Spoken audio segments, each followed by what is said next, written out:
Hindi naman ako nagkulang. Hindi lang siguro siya nakontento. Bakit niya kaya nagawa akong saktan? Wala naman akong ginawang masama. At doon pa niya ako pinagpalit sa babaeng yon. Ang kapal ng mukha niya. Tingnan natin kung sinong mas dapat talaga niyang mahalin. Ako o ang babaeng malanding yon. Hello, honey. Oh, asan ka ngayon? Ang tagal-tagal mo naman eh. Kanina pa kita iniintay dito. Ano pa naman, honey? Anong oras na? Excuse me for disturbing. Oh, miss. Bakit? Wait, honey. Wait lang ha. Wait lang. May babae kasing kumakausap lang sa akin dito. Wait lang. Excuse me. Hello? Oh, Lord? bakit, honey? Kuy! Kilala ko siya. At ako ang Sino yan? girlfriend niya, hindi ikaw. Hindi mo ba alam na Ano niloloko yan? ka lang niya? Niloloko? Oo. Tunay ang narinig mo. Niloloko ka lang niya. Di ba ha? Akin na. Tatanungin ko siya para malaman na natin. O sige. Hello, Han.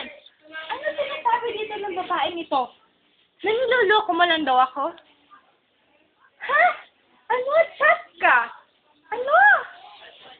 Hoy, miss. Tantanan mo na kami, ha? Hindi daw niya ako niloloko. At mahal na naniwala sa kanya. Itanong mo kaya sa buong campus kung sino una naging girlfriend. Ako o ikaw? Hindi! Ako ang una niya nakilala. Ako ang nakuuna niya nakilala. Hindi ikaw!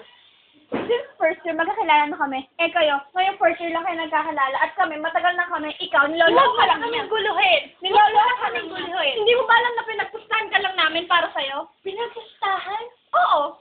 Ngayon, dapat alamin mong totoo at sabihin mo sa kanya ang kailangan mong malaman. Dahil hindi ka niya totoong mahal. Poor little girl. Hindi mo kasi alam ang mga nangyari. Tapos, ganyan ka, pahani-hani ka pa sa boyfriend ko. Yeah. Pinagpustahan niya lang ako.